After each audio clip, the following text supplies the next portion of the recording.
हज़रात अहले सुन्नत उलमाए ज़मीन एहतराम अइम्मा मसाजिद बिलखुसूस हज़रत हाफिज़ कारी अब्दुल करीम साहब क़िबला और पर्दा नशीन माँ बहनों, अस्सलामु अलैकुम व रहमतुल्लाहि व बरकातुहू।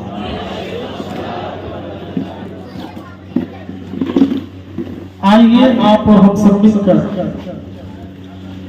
अपनी गुफ्तगू का आगाज करने से पहले अहले सुन्नत के कदीम और हमेशा के दस्तूर के मुताबिक आका नामदार मदीने के ताजदार अहमद मुख्तार सैयद अबरार व अखयार रहमत परवरदिगार हुजूर अक़दस कासिम निअम मालिकुल अर्ज़ व रिक़ाबिल उलम मुअती तुलइल क़फ़र क़य्यिम वली वाली अली आली काशिफुल कुरब राफ़िउर मुतवक़्क़िन काफ़ी हफ़ीज़ वाफ़ी शफ़ीअ शाफ़ी अफ़ू आफ़ी गफ़ूर जमील अज़ीज़ जलील वहाब करीम गनी अज़ीज़ खलीफा मुतलक़ हज़रत रब मालिकुल नास दयारुल अरब वलीयुल फ़ज़्ल जलीजुल अफ़ज़ाल रफ़ीउल मिस्ल मुम्तनिउल अमसाल जनाब मुहम्मदुर रसूलुल्लाह सल्लल्लाहु तआला अलैहि वसल्लम की बारगाह में दुरूद व सलाम का नजराना पेश करें। आवाज़ बुलंद पढ़ें अल्लाहुम्मा सल्लि अला सय्यिदिना व मौलाना मुहम्मदिन व आलिहि वसल्लम सलातन व सलामन अलैका या सय्यदी या हबीबी या रसूलल्लाह सल्लल्लाहु तआला अलैहि वसल्लम। अज़ीज़ाने गिरामी रफ़ीक़ाने मिल्लत, मुहर्रम की आज 7 तारीख मुकम्मल हो चुकी, मगरिब के बाद से आज शुरू हुई। यूं तो हजारों तारीखें 8वीं आती हैं, 7वीं आती हैं, लेकिन मुहर्रम की जो ये 7 तारीख, 8 तारीख, 2 तारीख, 10 तारीख, इन तारीखों ने अपने अंदर उन दास्तानों को समेट रखा है कि रहती दुनिया तक वो दास्तानें जिंदा रहेंगी। मिटाने की कोशिश करने वाले लाख मिटाएं, लेकिन ये दास्तानें कभी मिटने की नहीं। अहले बैत का जिक्र वो अजीज नेमत है, जो अहले बैत का जिक्र करता है अल्लाह उसे जन्नती बना देता है। जो अहले बैत से मोहब्बत करता है, इमाम फखरुद्दीन राजी रज़ियल्लाहु ताला 6वीं सदी हिजरी के आलिम मुजद्दिद, अभी हम 15वीं में जी रहे हैं। कौन सी सदी की बात कर रहा हूं? 6वीं सदी हिजरी में उन्होंने कुरान करीम की तफसीर लिखी, तफसीर कबीर के नाम से मशहूर है। 30 जिल्दों में इतनी ज़ख़ीर है कि अगर आप उसको लेना चाहें तो आप एक हाथ से पूरा नहीं उठा सकते। अगर आप उसको उठाना होगा तो दोनों हाथ आपको ऐसे फैलाना होगा, तब आप उसको अपने अंदर ले सकते। इतनी ज़ख़ीर तफसीर लिखी और उनकी अजमतों का अंदाजा इससे लगाएं कि आला हज़रत इमाम अहले सुन्नत जैसा आलिम तफसीर कबीर का हवाला देता है। इमाम फखरुद्दीन राजी रहमतुल्लाहि तआला अलैह आपने एक रिवायत नक़ल की, फरमाते हैं अला वमन माता अला हुब्बि आली मुहम्मद माता शहीदा। फरमाया कि सरकार दो आलम सल्लल्लाहु अलैहि वसल्लम की बारगाह से ये बशारत है कि जो अहले बैत की मोहब्बत में दुनिया से गया वो शहादत का लिबास और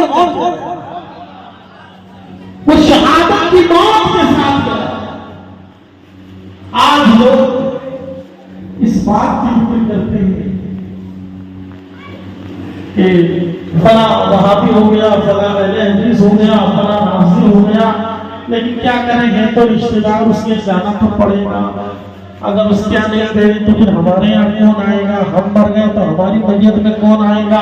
हम मर गए तो हमारे तीजे 40 में तक कौन आएगा? बड़ी फिक्र लोगों को सताती है। सुने, इस फिक्र को अपने दिलो दिमाग से निकाल कर फेंक दे और मुस्तफा जाने रहमत ने जो तुम्हें बशारत दी है उस पर नजर रखें कि सरकार दो आलम सल्लल्लाहु अलैहि वसल्लम की बारगाह से ये ऐलान है। इमाम फखरुद्दीन राजी फरमाते हैं, अला वम्मा तआला हुब्बे आलि मुहम्मद जअलल्लाहु क़ब्रहु मज़ाइरल मलाइकति। फरमाते हैं, सुनो, जो दुनिया से अहले बैत की मोहब्बत में जाता है अल्लाह रब्बुल आलमीन उसकी कब्र को ऐसा बना देता है कि आसमान के फरिश्ते उसकी कब्र की ज़ियारत के लिए आते हैं। तुम यहाँ के वहाबी, देवबंदी, राफजी और बदअकीदों की फिक्र में पड़े हो कि यार अगर हम मर गए तो हमारे जनाजे में कौन आएगा। इस फिक्र को दिलो दिमाग से निकाल दो और बस इस बात को ध्यान में रखो कि रसूलुल्लाह ने कह दिया है कि कोई आए चाहे ना आए, आसमान से फरिश्ते जरूर आएंगे। कोई आए ना आए, लेकिन आसमान से फरिश्ते जरूर आएंगे। और वो फरिश्ते आएंगे तो यूं नहीं कि बस आए देखे चले गए, नहीं, बल्कि वो फरिश्ते जो मासूम हैं रब की बारगाह में दुआएं करेंगे कि मौला इस आशिक अहले बैत की मग़फ़िरत फरमा दे, मौला इस आशिक अहले बैत के दर्जात को बुलंद फरमा दे। अज़ीज़ानी गिरामी, सोचिए अहले बैत की मोहब्बत। हज़रत अब्दुल्लाह इब्न अब्बास रज़ियल्लाहु ताला अन्हु फरमाते हैं, अहले बैत की एक घड़ी की मोहब्बत,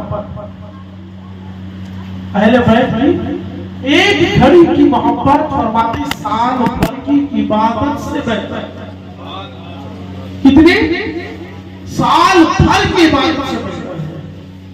लेकिन इसका ये मतलब कोई ना समझ ले कि साल भर नमाज मत पढ़ो, बस मोहर्रम में 10-20 मजलिसें कर लो, ढेर सारी नेकियां हो जाएंगी। कुछ अकलमंद इसमें से भी है। मुझे कुछ लोगों ने बताया कि मदीना शरीफ में जाते हैं लोग, हरम शरीफ में जाते हैं लोग, तो वहां ऐलान है सरकार की बारगाह से कि एक नेकी की 1 लाख नेकी, एक नमाज का 1 लाख नमाज। तो कई लोग इतना दिमाग लगाते हैं कि वहां चंद दिन रहकर जब नमाज पढ़ लेते हैं तो वो क्या कहते हैं पता है? कहते हैं अब हमारे सर पे तो कुछ बचा ही नहीं, बल्कि उल्टा हमारा निकल रहा है। मुझे बताया बताने वालों कि हजरत इस तरह के भी लोग वहां सवाब अपनी जगह, सवाब अपनी जगह, हमारी जितनी उम्र नहीं उससे ज्यादा का सवाब अल्लाह हमें अता कर दे, वो बात अलग है। लेकिन जो फर्ज है, जो वाजिब है, उसका हिसाब जरूर लिया जाए।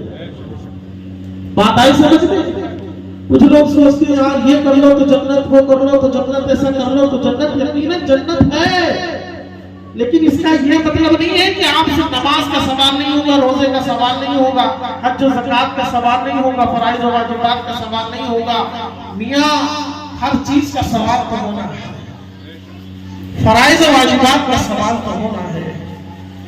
लेकिन सोचिए कि जो लोग नमाजों की पाबंदी भी रखते हो, रोजों की पाबंदी भी रखते हो, हज और ज़कात के मामलात को भी अच्छे से अदा करते हो, और फिर वो लोग अहले बैत की मोहब्बत में सरशार भी रहते हो, एक घड़ी, एक मिनट 1 साल से ज्यादा की इबादत का सवाब है, तो सोचिए उनके लिए सवाब का कैसा असर होता होगा। तो फायदा वो उठा पाएंगे जो फराइज की पाबंदी करते हैं। आज भी बंदा अगर चाहे तो सच्चे दिल से तौबा करे कि मौला आज के बाद नमाज नहीं छोड़ूंगा। जो नमाज कंटिन्यू है वो भी पढ़ता रहे, और पिछली जो छूट गई उनकी भी कज़ा पड़ता है। अज़ीज़ान गिरामी रफ़ीक़ान मिल्लत, मुझे जो गुफ्तगू का उन्वान दिया गया इमाम आली मकाम रज़ियल्लाहु ताला अन्हु की शहादत के बाद के मामलात का उन्वान है। इंशाअल्लाह ताला मैं उस पर भी गुफ्तगू करने की कोशिश करूंगा।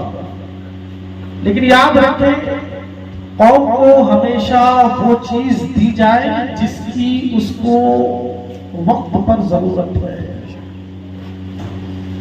रिवायाती बयान अपनी जगह, वो भी होने चाहिए ताकि लोगों को पूरे मामला मालूम हो, पूरी जानकारी हो, कैसे कैसे काफिला कहां से कहां, कहां से कहां, कहां से कहां पहुंचा।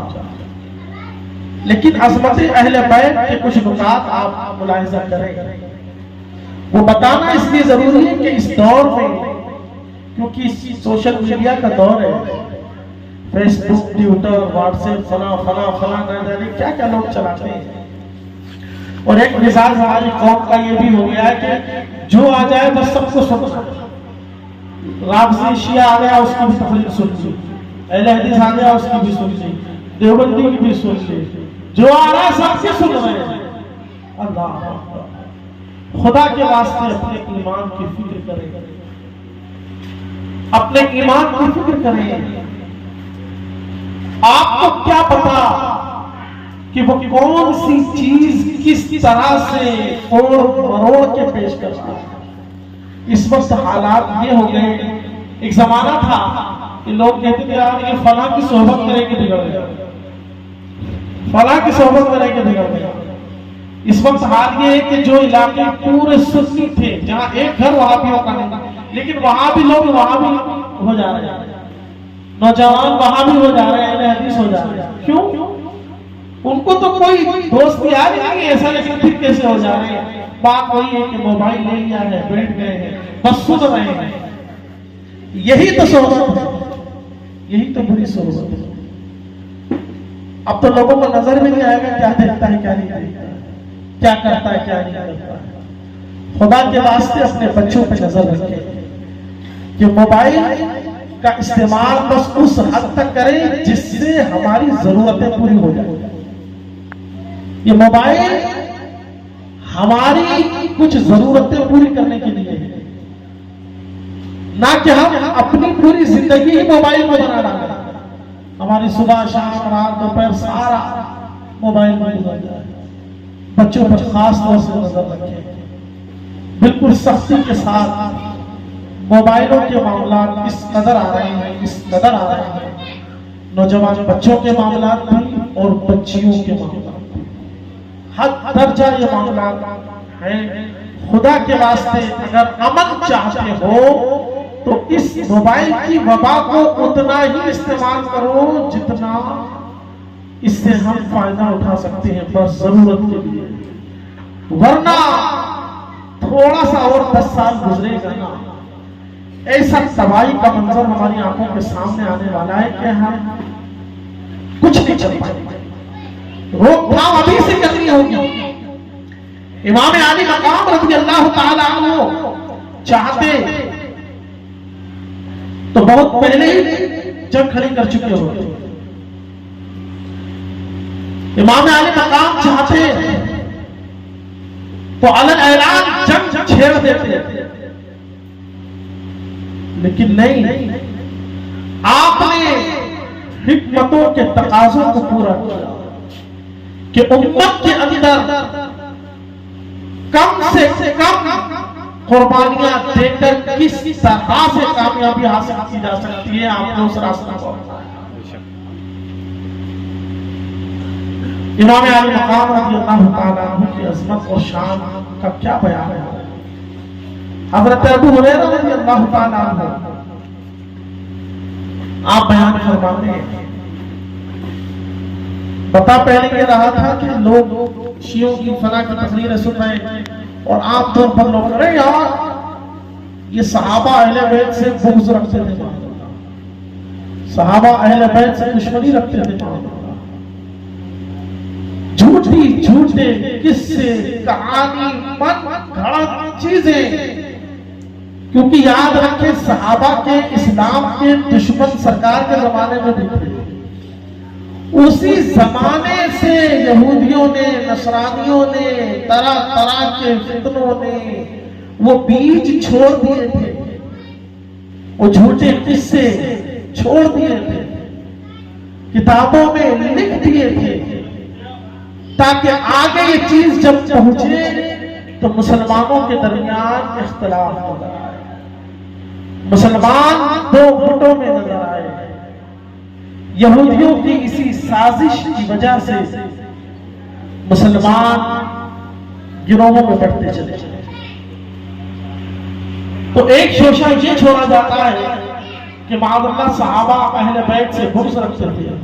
अस्तग़फिरुल्लाह, लानत है उस शख्स पर जो इस तरह की बकवास करता है। सुने, सहाबा की जिंदगी को अगर हम मुताला करें, आक़ाए करीम सल्लल्लाहु अलैहि वसल्लम के फरमान पर अगर हम गौर करें, कुरान को उठा करके देखें, अल्लाह रब्बुल आलमीन अपने महबूब से फरमाता है कि महबूब तुम पर जो ईमान लाए, वो जो फतह मक्का से पहले ईमान लाए, वो जो फतह मक्का के बाद ईमान लाए, अल्लाह रब्बुल आलमीन फरमाता है कुल्लु वअदल्लाहुल हुस्ना, अल्लाह ने सबसे जन्नत का वादा कर दिया। सुभान अल्लाह, अल्लाह ने सबसे जन्नत का वादा कर दिया। अज़ीज़ान जनाब रफ़ीक़ान मिल्लत, जब अल्लाह रब्बुल आलमीन ने सहाबा से जन्नत का वादा कर लिया, तो फिर अगर कोई ये कहता है कि उमर ने अहले बैत के साथ ये जुल्म किया, अबू बकर ने ये जुल्म किया, फला ने ये जुल्म किया, अमीर मुआविया ने माअज़ल्लाह ये जुल्म किया, तो याद रखो उस वक्त तुम्हारे सामने कुरान की यही आयत होनी चाहिए कि कुरान कहता है कि महबूब हमने तुम्हारे हर सहाबी से जन्नत का वादा कर लिया। तो अब इस आयत के मुकाबिल कोई तारीख की किताब से लाए, कोई कितनी पुरानी किताब से निकाल करके लाए, उस बात को नहीं माना जाएगा। कुरान के मुकाबले में हर बात को ठुकराया जाएगा। कुरान सबसे मुकद्दस है। सुभान अल्लाह। मसला समझ में आया आपके? कुरान हदीस यही हमारे दीन के उसूल है। हिस्ट्री तारीख वो हमारे दीन के उसूलों में नहीं है। हाँ, तारीख और हिस्ट्री की वो बातें जो कुरान और हदीस के खिलाफ ना हो मान ली जाएगी, और तारीख और हिस्ट्री की वो बातें जो कुरान और हदीस और उसूल दीन के मुताबिक वो मानेंगे, खिलाफ होगी, रद्द कर देंगे। हम ऐसी तारीख नहीं कबूल करते। ये चंद उसूल आप लोगों को इसलिए सिखा रहा हूं कि ऐसा नहीं है कि यहाँ पर कोई स्टेज लगाकर राफजी आके तकरीर करके चला जाएगा और गांव वालों को बहका जाएगा। नहीं, ये मोबाइल की जो बीमारी है ना, आप चलाते रहेंगे और आपको न जाने कब आपके सामने वो तकरीर करता हुआ खबीस आ जाएगा और वो किताबों का ढेर लगाया रहेगा, देखो इस किताब में ये है, इसमें ये है, इसमें ये है। लेकिन आप लोगों को नहीं ना पता है कि किताब किताब में भी फर्क होता है, किताब किताब में भी फर्क होता है। किताबों की हैसियतों को भी पहचानने की जरूरत है और उसको अहले इल्म पहचान चाहिए, उसे अइम्मा दीन पहचान चाहिए, उसे उलमाए रब्बानी भी पहचान चाहिए। सहाबा और अहले बैत के दरमियान मोहब्बतों के तो ऐसे चर्चे थे, अल्लाह अकबर। हजरत अबू बकर सिद्दीक रज़ियल्लाहु ताला अन्हु पहले खलीफा हैं, असर की नमाज पढ़कर मौलाए कायनात हजरत उमर, हजरत अली, हजरत अबू बकर सिद्दीक के सब एक साथ गुफ्तगू करते हुए मस्जिद नबवी से बाहर निकले और गुफ्तगू करते करते चल ही रहे थे। अचानक हजरत इमाम हसन रज़ियल्लाहु ताला अन्हु बच्चों के साथ खेलते हुए नजर आए।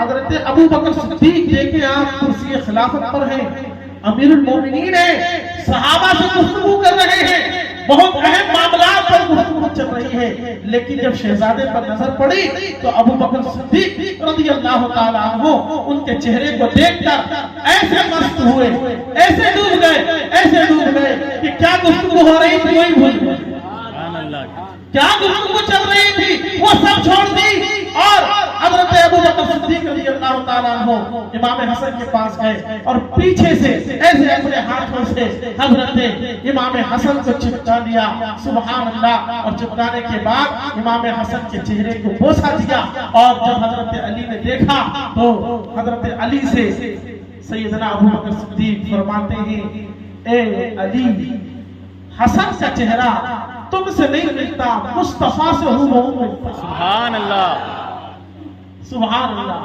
हमारे कहते हैं ये तुम पर नहीं गया, इस पर गया, तुम पर नहीं गया, दादा पर गया, तुम पर नहीं गया, नाना पर गया। उसी मोहब्बत के अंदाज में सैयदना अबू बकर सिद्दीक रज़ियल्लाहु ताला अन्हु फरमाते हैं, ए अली, हसन का चेहरा मुस्तफा के चेहरे की तरह है। सुभान अल्लाह। ये अल्लाह रब्बुल आलमीन ने इमाम हसन को फजीलत अता फरमाई थी। ये अहले बैत की मोहब्बत सहाबा के सीने में, अबू बकर सिद्दीक के सीने में थी। बताएं अगर बुग़्ज़ होता तो क्या इस अंदाज से कोई मोहब्बत की बात करता है? क्या इस अंदाज से कोई अपने अहम कामों को एक तरफ रखकर बच्चे की तरफ जाता है? लेकिन नहीं, वो हजरात तो मोहब्बत में ऐसे शर्शार थे कि अल्लाहु अकबर। हजरत उमर फारूक आज़म रज़ियल्लाहु ताला अन्हु उन्होंने हजरत इमाम हुसैन से फरमाया, इमाम हसन से फरमाया कि शहजादे कभी घर पे तशरीफ लाया करें, कभी घर आ जाया करें, आप आते नहीं हैं। शहजादे ने फरमाया कि ठीक है इंशाअल्लाह आऊंगा। हजरत उमर के घर पे जब पहुंचे इमाम हुसैन और जब देखा कि हजरत अमीर मुआविया और हजरत उमर दोनों किसी मसले पर गुफ्तगू कर रहे हैं और हजरत उमर के बेटे अब्दुल्ला इब्ने उमर आए और दरवाजे पर खड़े हो गए, अंदर नहीं गए, वापस चले गए, तो ये शहजादे भी वापस आ गए। कुछ दिन बाद जब हजरत उमर से मुलाकात हुई तो हजरत उमर ने फिर कहा कि आप आए नहीं, क्या बात है? तो फरमाया कि हजरत ने आया तो था, लेकिन आप हजरत अमीर मुआविया से गुफ्तगू करने में मशगूल थे और फिर मैंने देखा कि आपके बेटे आए और वो भी अंदर दाखिल नहीं हुए, उन्हें भी इजाजत ना मिली, वो वापस चले गए, तो फिर मैं भी वापस आ गया। हजरत उमर रज़ियल्लाहु ताला अन्हु का चेहरा उतर गया, गमगीन हो गए और फरमाते हैं, शहजादे ये क्या कह रहे हो? अरे वो उमर का बेटा है और आप रसूलुल्लाह के शहजादे हैं। सुभान अल्लाह, अल्लाहु अकबर, या रसूल अल्लाह, जिंदाबाद, जिंदाबाद, अल्लाहु अकबर, या रसूल अल्लाह। फरमाया तुम रसूलुल्लाह के शहजादे हो, वो तो मेरा बेटा है। अल्लाहु अकबर। हजरत उमर ने जब माले गनीमत आया तो तकसीम किया, सहाबा में अपने बेटे को भी दिया, सहाबा को भी दिया, इमाम हसन और हुसैन को भी दिया। इमाम हसन और हुसैन को अपने बेटे से ज्यादा दिया, अपने बेटे से ज्यादा दिया। तो हजरत उमर के बेटे ने शिकायत की कि वालिद मोहतरम, मैं तो रसूलुल्लाह के साथ मैदान जिहाद में गया, मैं तो वहां जंग लड़ी, हसन और हुसैन तो कोई जंग भी नहीं लड़ी हुजूर के साथ, ये तो उस वक्त बच्चे ही थे और आप इन्हें ज्यादा देते हैं और मुझे कम देते हैं। अल्लाहु अकबर, अल्लाहु अकबर। तो उस वक्त हजरत उमर रज़ियल्लाहु ताला अन्हु ने फरमाया था कि सुन, इनकी मां फातिमा है, इनका बाप अली है और इनके नाना सारे अंबिया के सुल्तान और ताजदार हैं। सुभान अल्लाह। तो हजरत उमर का ये अमल बता रहा है कि अपने बेटे से ज्यादा अगर किसी का लिहाज रख रहे हैं तो शहजादों का रख रहे हैं। और सुने, अल बिदाया व निहाया के अंदर हाफिज इब्न कसीर ने इस रिवायत को नकल किया कि एक जगह से माले गनीमत आया, कपड़े भी आए, तो वो कपड़े जब आए ना तो हजरत उमर ने ऐलान कर दिया कि जिस जिसको कपड़े चाहिए आ जाए, जिस जिसको माले गनीमत का मामला हो रहा है तकसीम आ जाए। अब सबके कपड़े तकसीम हो रहे हैं हजरत इमाम हसन और हजरत इमाम हुसैन भी मौजूद थे। हजरत उमर फारूक आजम रज़ियल्लाहु ताला अन्हु ने सबको कपड़े बांटे, सारे बच्चों को कपड़े बांटे, लेकिन इमाम हसन और इमाम हुसैन को कपड़े नहीं थे। इमाम हसन और हुसैन दोनों घर वापस आ गए। जब ये दोनों वापस आ गए, कोई बात नहीं, इन्होंने किसी से शिकायत भी नहीं की, कोई मलाल भी नहीं किया, ना ये अहले बैत की शान के लायक है कि वो इस तरह की बात में कोई ऐसी हल्की बात करे। हुस्न सद रखने वाले थे, कोई बात होगी, कोई मसलियत होगी जो अमीरुल मोमिनीन ने इस तरह से किया। बहरहाल यहाँ तो ये मामला हुआ। इधर तकसीम करने के बाद अमीरुल मोमिनीन उमर फारूक आज़म ने खत लिखवाया, और खत लिखवाने के बाद जहां से माले गनीमत आया था, जहां हुकूमत इस्लाम कायम हुई थी, वहां के गवर्नर को खत लिखा, फरमाया कि माले गनीमत में जितने लिबास आए उनमें कोई लिबास रसूलुल्लाह के शहजादों की शायान शान न था, इनमें कोई लिबास शहजादों के शायान शान नहीं था, इसलिए मैंने उन्हें अभी कपड़े नहीं दिए हैं, औरों को तकसीम कर दिया है। फरमाया कि वहां शहर में जो सबसे अच्छा और उम्दा और खूबसूरत लिबास हो, वो लिबास जल्दी से तैयार करके यहाँ भेज दो। हज़रत उमर फारूक आज़म का खत लेकर कासिम जाता है और कई मुद्दत का सफर करके वहां से कपड़े लेकर जब वापस आता है, हज़रत उमर फारूक आज़म रज़ियल्लाहु ताला अन्हु शहजादों को बुलवाते हैं, सहाबा का मजमा लगा है, और फिर हज़रत उमर फारूक आज़म अपने हाथों से दोनों शहजादों को ये कपड़े पेश करते हैं, और उसके बाद उमर फारूक आज़म रज़ियल्लाहु ताला अन्हु फरमाते हैं कि अब मेरे दिल को सुकून मिला है। सुभान अल्लाह। ये शान हजरत उमर की है कि हजरत उमर रसूलुल्लाह के शहजादों से ऐसे मोहब्बत कर रहे हैं। तो वो लोग जो ये कहते हैं माअज़ अल्लाह, ये असल में शियों का धर्म है, राफ़िज़ियों के धर्म में ये बात है कि वो तमाम सहाबा को गालियां देते हैं, तमाम सहाबा को बुरा कहते हैं, और एक ही बात कहते हैं ये सब अहले बैत के दुश्मन हैं। लेकिन उन्हें क्या पता, ये तो हश्र में सब खुल जाएगा कि कौन अहले बैत का सच्चा आशिक है और कौन सिर्फ दिखावटी तौर पर सीना कूट रहा है, पीट रहा है। अल्हम्दुलिल्लाह अहले सुन्नत व जमाअत ही अहले बैत के सच्चे आशिक हैं। हम मोहब्बत करते हैं उस अंदाज से करते हैं कि आका करीम सल्लल्लाहु अलैहि वसल्लम ने इरशाद फरमाया, ए अली तेरी मिसाल हजरत ईसा की तरह है। अर्ज़ किया रसूलुल्लाह कैसे? मेरे आका ने फरमाया सुनो, ईसा अलैहिस्सलाम के मामले में दो तरह के लोग थे। एक वो थे जिन्होंने हद से ज्यादा उनसे दुश्मनी बुग़्ज़ रखा तो वो दीने हक से फिर गए, और एक वो थे जो मोहब्बत में इतने ज्यादा गिरे, इतने ज्यादा गिरे, इतने ज्यादा गिरे कि उन्हें खुदा का बेटा कह बैठे, खुदा का बेटा कह बैठे। एक कौम ईसा से हसद की बुनियाद पर तबाह हो गई, एक कौम हज़रत ईसा से हद से ज्यादा मोहब्बत की बात करने में गुमराह हो गई। मेरे आका फरमाते हैं अली तेरा मामला भी ऐसा है, एक कौम तुझसे बुग़्ज़ रखने की वजह से हद से दूर हो जाएगी, और एक कौम हद से ज्यादा मोहब्बत की बात करने की वजह से हद से दूर हो जाएगी। अल्हम्दुलिल्लाह ये हमारा मुकद्दर है अहले सुन्नत का कि हम नबी से मोहब्बत करते हैं, शरा के दायरे में मोहब्बत करते हैं। हमारे कलमे में क्या है? कलमे में क्या है? अशहदु अल्ला इलाहा इल्लल्लाह व अशहदु अन्ना मुहम्मदन, जोर से, अरे जोर से, अब्दुहु व रसूलुहु।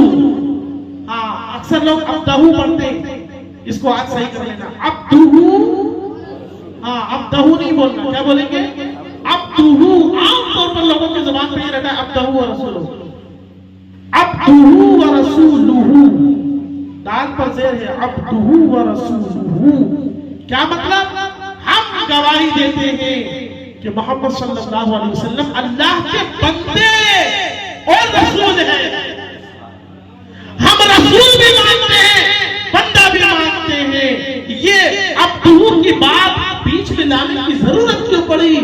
इसलिए कि उस वक्त कुछ ऐसे भी थे जो जनाब ईसा को रसूल भी मानते थे लेकिन अल्लाह का बंदा नहीं मानते थे, अल्लाह का बेटा मानते थे।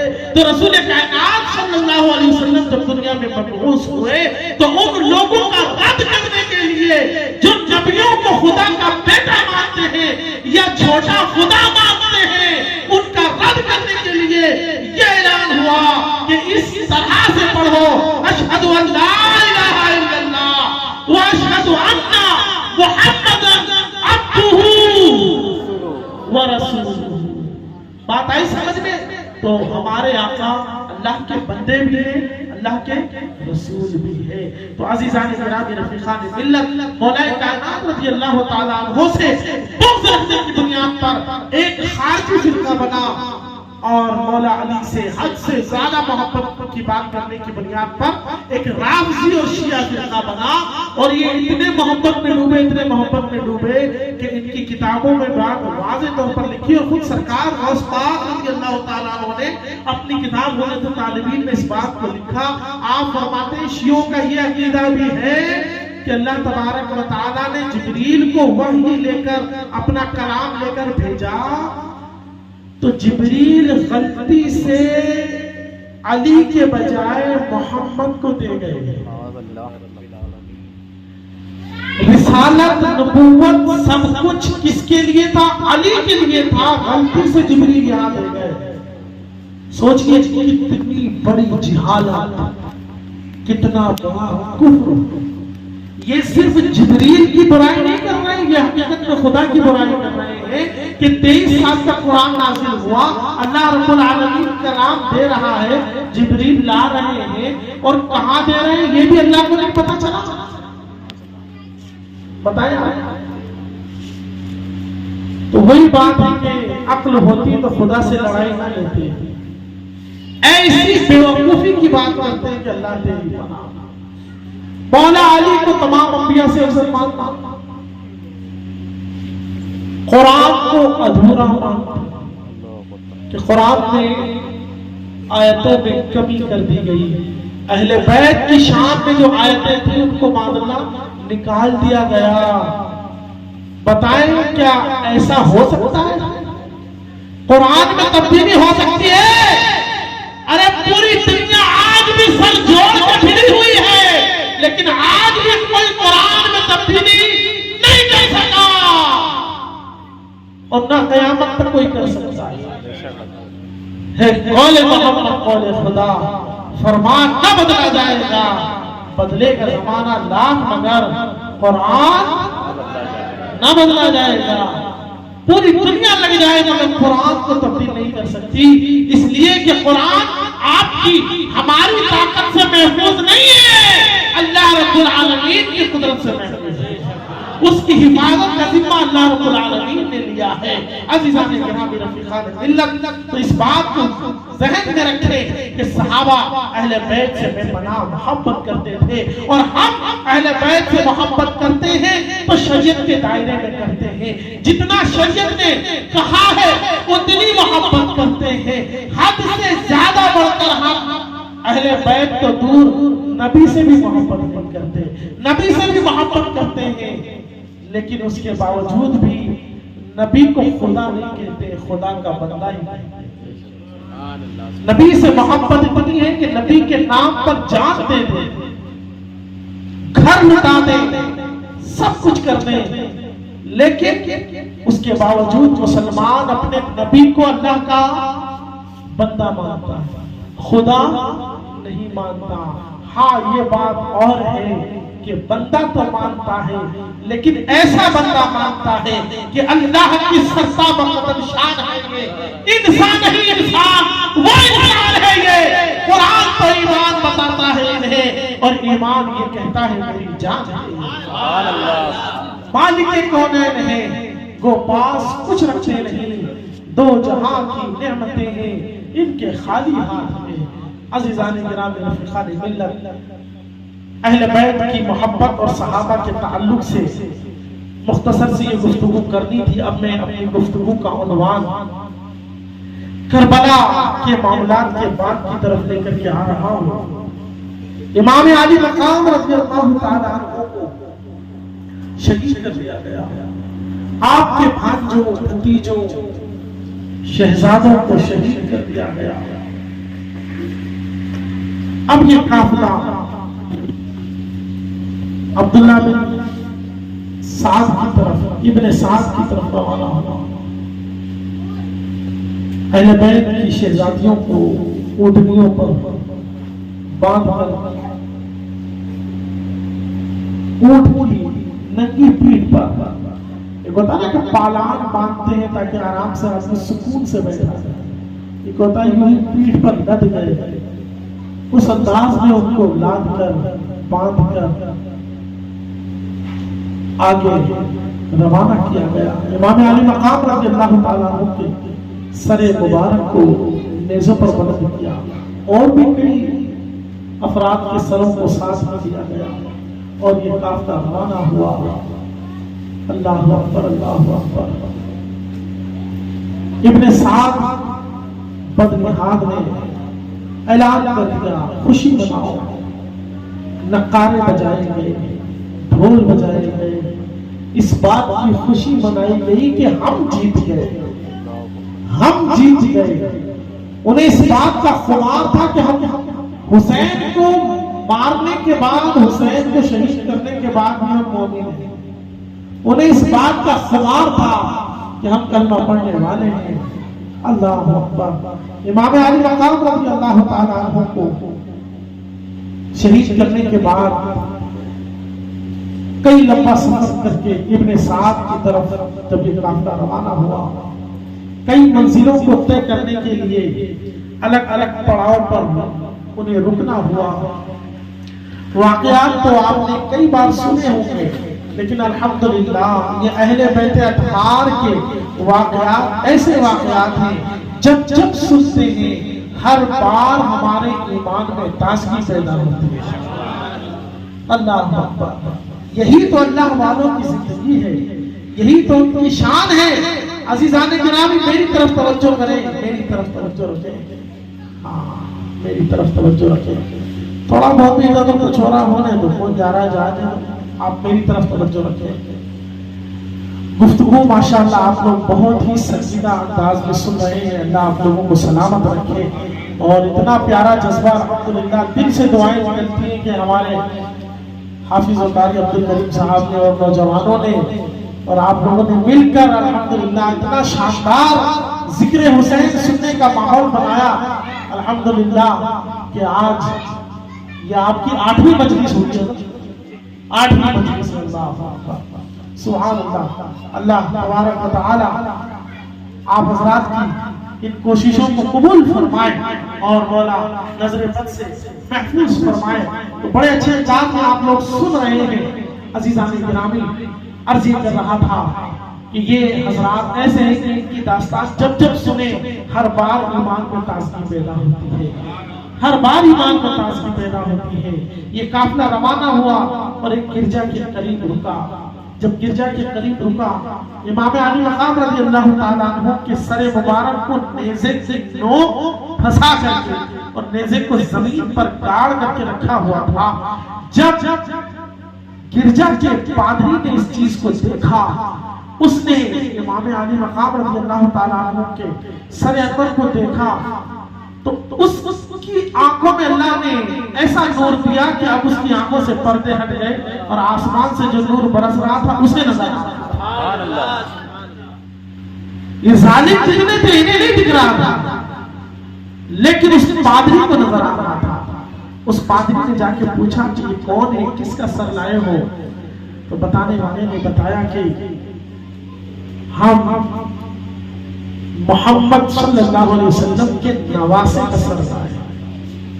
अल्लाह अकबर। अज़ीज़ान गिरामी, उस पादरी ने जब ये सुना दिल गमगीन हो गया, बेचैन हो गया, रोने लगा, कहने लगा अच्छा एक गुजारिश करता हूं कहीं क्या कि अगर आज रात की सरे मुबारक तुम मुझे दे दो तो कहे क्या दोगे बदले में? कहे तुम जो बोलोगे।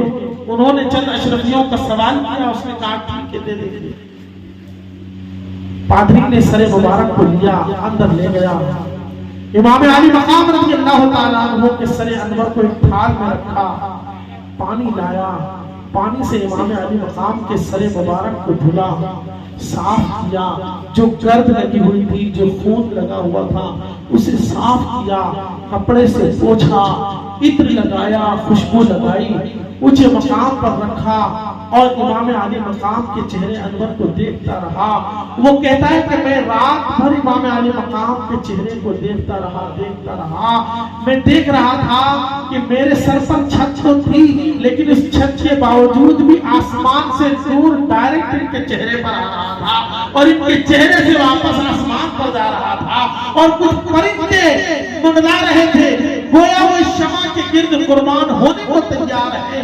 वो पादरी रात भर इमाम अली मकाम के चेहरे को देखता रहा और जब सुबह हुई तो सुबह इस हाल में हुई कि इस्लाम का कलमा पढ़ लिया।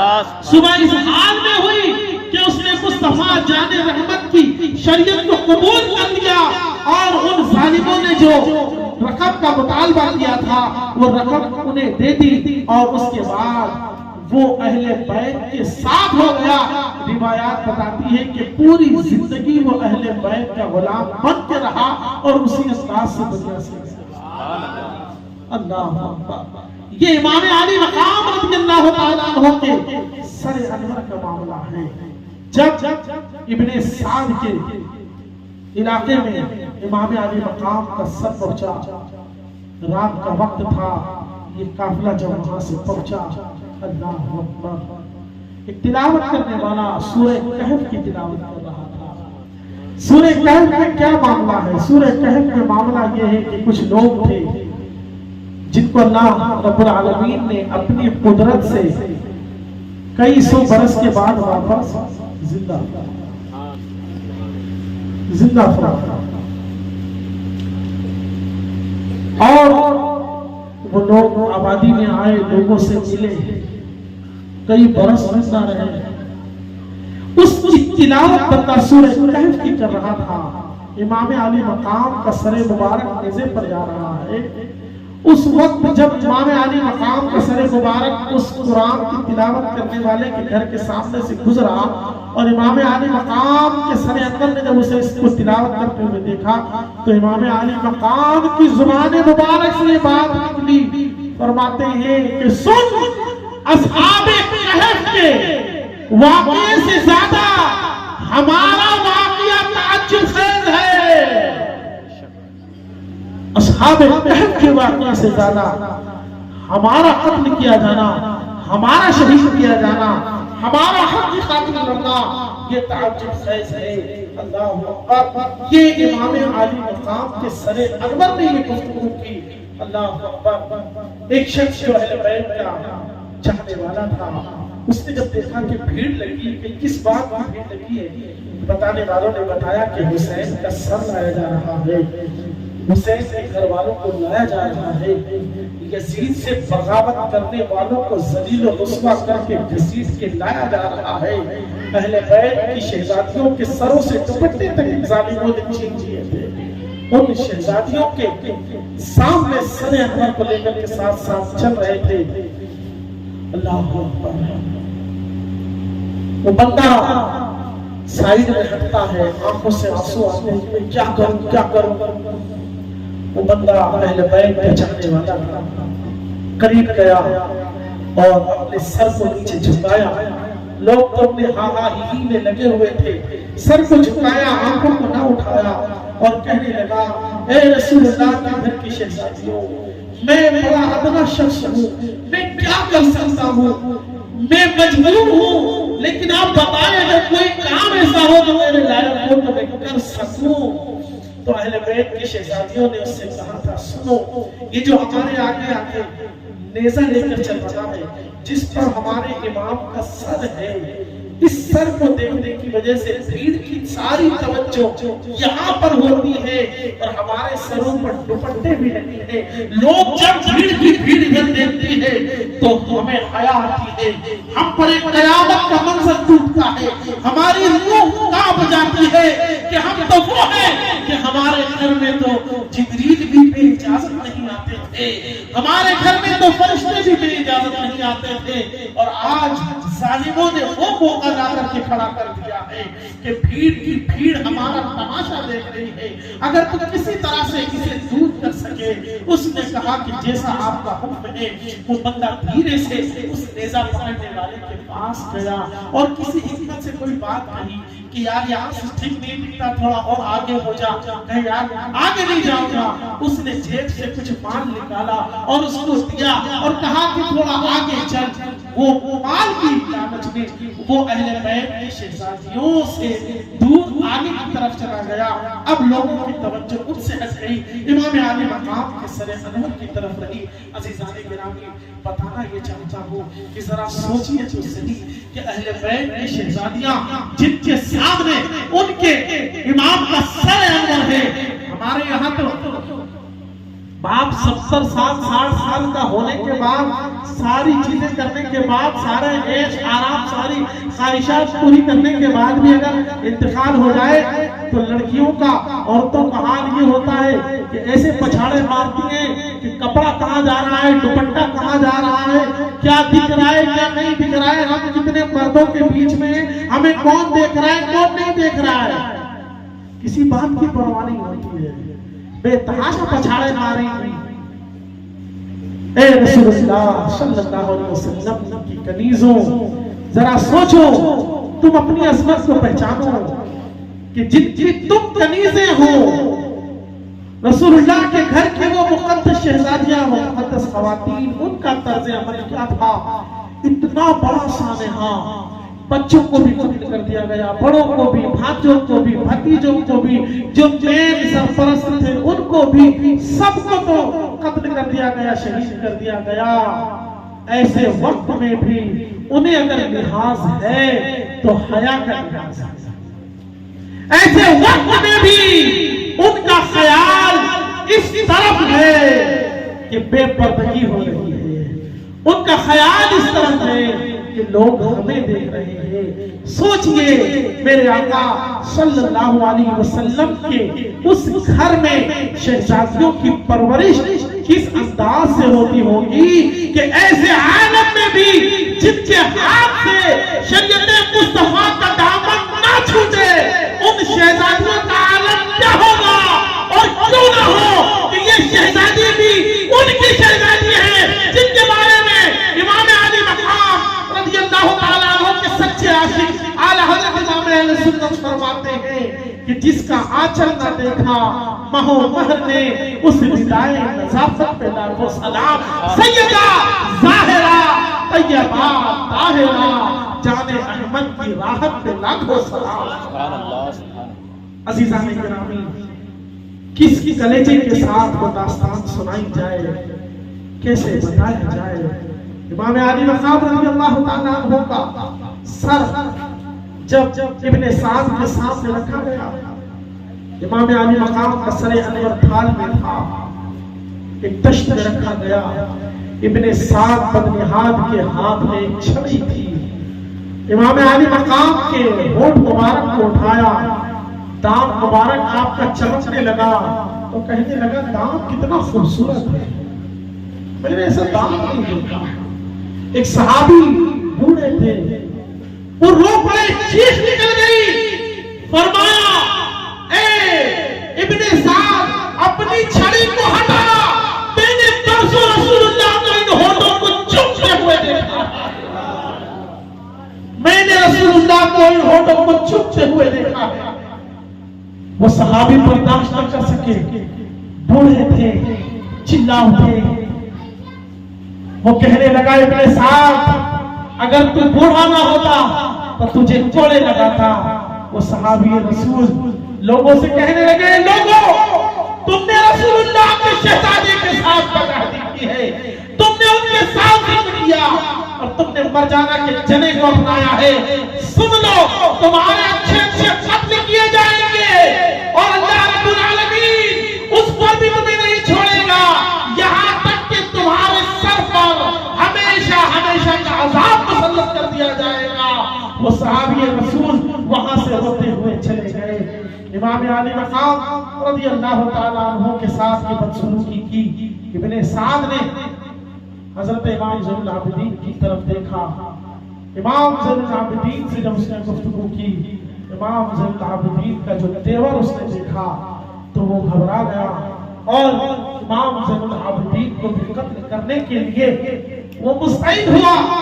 हजरत ज़ैनब रज़ियल्लाहु ताला अन्हा वो आगे आई और कहने लगी, ए नादान, क्या अब इस एक को भी कत्ल कर देगा? हमारे पूरे काफिले में कोई तो हो जो हमारा निगहबान हो, जो हमारा महारिफ में से हो, जो हमारा सरपरस्त हो, कि जिसके साथ हम कहीं जा सके। इब्ने साद रुक गया।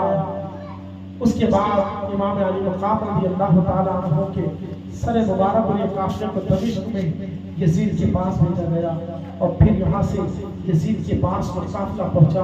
और जब यजीद के पास वो काफिला पहुंचा तो यजीद ने मक्कारी की, अहले बैत के सामने मक्कारी करने लगा। कहने लगा, मुझे नहीं पता था मामला यहाँ तक पहुंच जाएगा, ये हो जाएगा, वो हो जाएगा। हजरत सैयदा ज़ैनब ने उसे बहुत डांटा। इमाम ज़ैनुल आबिदीन ने भी उसके सामने गुफ्तगू की, उसके सारे उज़्र से वो लाजवाब हो गया।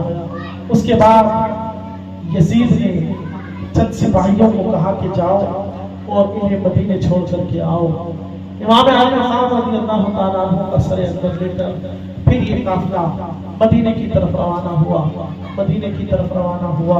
अल्लाहु अकबर। ये सिपाही आगे आगे नहीं चलते थे, पीछे पीछे चलते थे। आगे आगे काफिला होता था, पीछे पीछे ये चलते थे।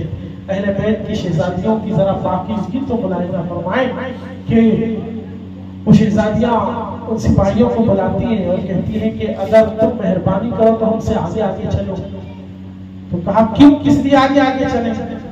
तो कहती है कि तुम हमारे पीछे होते हो और हवा चलती है तो हमारे बाल खुलते हैं और हमारे बालों पर तुम्हारी नजर पड़ती है तो हमें हया और शर्म आती है और बेचैनी बेकरारी होती है, अंदर से दिल जलता है।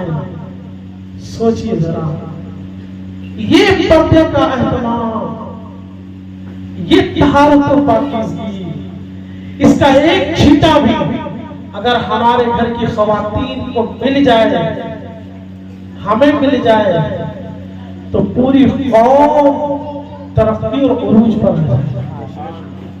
क्योंकि हया की जरूरत जितनी औरतों को है उतनी मर्दों की भी है। सिर्फ औरतें थोड़ी बेगैरत हुई है, मर्द भी तो बड़े बेगैरत हो गए हैं। औरतें क्या क्या कर रही है, मर्द भी बेगैरत होकर के सुन रहा है, देख रहा है। तमाम बेपर्दगी के काम हो रहे हैं और कोई फर्क नहीं पड़ता। खुदा के वास्ते अहले बैत के मिशन की तरफ तवज्जो करें, अहले बैत के मिशन की तरफ आए। आपका दिल सोच रहा होगा कि हम क्या करें इमाम अली मकाम के लिए। काश हम होते इमाम अली मकाम के जमाने में तो हम इमाम अली मकाम का साथ देते। सुनिए, तमन्नाएं अच्छी करें, नियतें अच्छी करें, अच्छी नियतों का सवाब देखें। मुहद्दिस इब्न जौज़ी रहमतुल्लाह अलैह ये सरदार गौस पाक रज़ियल्लाहु ताला अन्हु के जमाने के आगे हैं। इन्होंने किताब लिखी बस्तानुल वाइज़ी, उसमें उन्होंने एक वाक़या लिखा कि अम्र बिन लैस नाम का एक शख्स था जो बहुत बाद में पैदा हुआ। उसका लश्कर बहुत बड़ा लश्कर था, एक मोमिन था, एक मुसलमान था। उसका लश्कर इतना बड़ा था कि उसके 12,000 सोने के सुतून मैदान में खड़े किए जाते थे और हर सुतून के साथ एक जर्नैल होता था और हर जर्नैल के साथ 1,000 लड़ाकू जंगजू सिपाही होते थे। इतना बड़ा उसका लश्कर होता था। एक दिन जब उसने अपने लश्कर को देखा तो उसकी आंखों में आंसू आ गए और वो कहने लगा, काश मैं इमाम अली मकाम के जमाने में होता, काश मैं करबला के वक्त होता तो मैं अपना सब कुछ इमाम अली मकाम पर निसार कर देता और अपने इस पूरे लश्कर को इमाम अली मकाम की गुलामी में दे देता। अल्लाहु अकबर, अल्लाहु अकबर। जब उसने ये बात कही, एक नेक शख्स ने ख्वाब में देखा कि रसूलुल्लाह सल्लल्लाहु अलैहि वसल्लम इसे देखकर मुस्कुरा रहे हैं। सुभान अल्लाह। और बात रिवायत में ये कि खुद इसने देखा कि रसूलुल्लाह मुस्कुरा रहे हैं। उसने ख्वाब की ताबीर पूछी, बताने वाले ने बताया क्या तूने कोई अच्छा काम किया, कोई अच्छे काम की नियत की? कहे हाँ, नियत सिर्फ ये थी कि जब मैंने मेरे लश्कर को देखा तो यही तमन्ना की कि काश मैं इमाम अली मकाम के जमाने में होता तो अपना पूरा लश्कर इमाम की गुलामी में दे देता, अपने आप को भी दांव पे लगा देता, लेकिन अब मेरे पास कोई मौका नहीं। तो बताने वाले बुजुर्ग ने बताया कि सुन ले, तूने दिल में ये तमन्ना की और मुस्तफा ने तुझे अपनी रज़ामंदी अता फरमाई। खुदा की रजा चाहते हैं तो आलम और खुदा चाहता है रज़ाए मोहम्मद। अज़ीज़ान किराम रफ़ीक़ान मिल्लत, इमाम अली मकाम से सच्ची मोहब्बत करो, सच्ची अक़ीदत करो, और अक़ीदत हो तो ऐसी हो कि बनावटी ना हो। आला हज़रत इमाम अहले सुन्नत रज़ियल्लाहु ताला अन्हु फरमाते हैं किसी से मोहब्बत का मतलब ये है कि जो उसने कह दिया, किसी से मोहब्बत का मतलब क्या है? जो उसने कह दिया फिर उसके खिलाफ कभी ना जाए। और आप भी समझते हैं इस बात को। आप अपने बेटे से कहते हैं अगर मेरी मोहब्बत होती तो थोड़ी करता, मैंने तो तेरे को मना करता वहां मत जाना।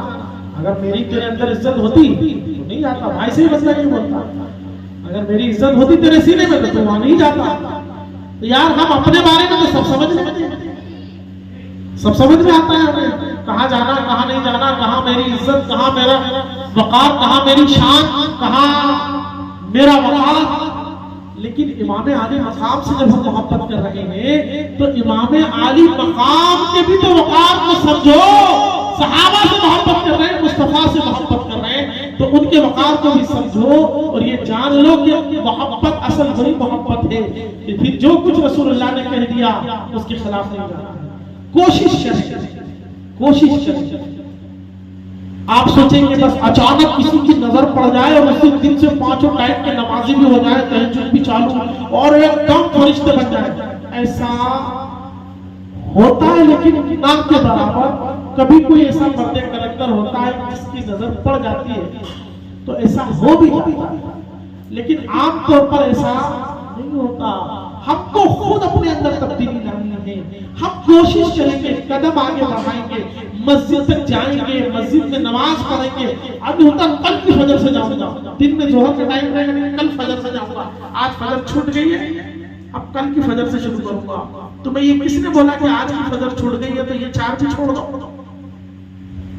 करने वाला वही कर सकता है कि ठीक है फजर छूटी ना, तौबा कर, रब की बारगाह में माफी मांग, ज़ोहर में जा, ज़ोहर पढ़, असर पढ़, मगरिब पढ़, इशा पढ़, रात को फिर रोते हुए सो जा के मौला फजर में मेरी नींद खोल देना, मौला मुझे फजर की तौफीक दे देना। फिर देख के जिंदगी में कैसा नूर आता है।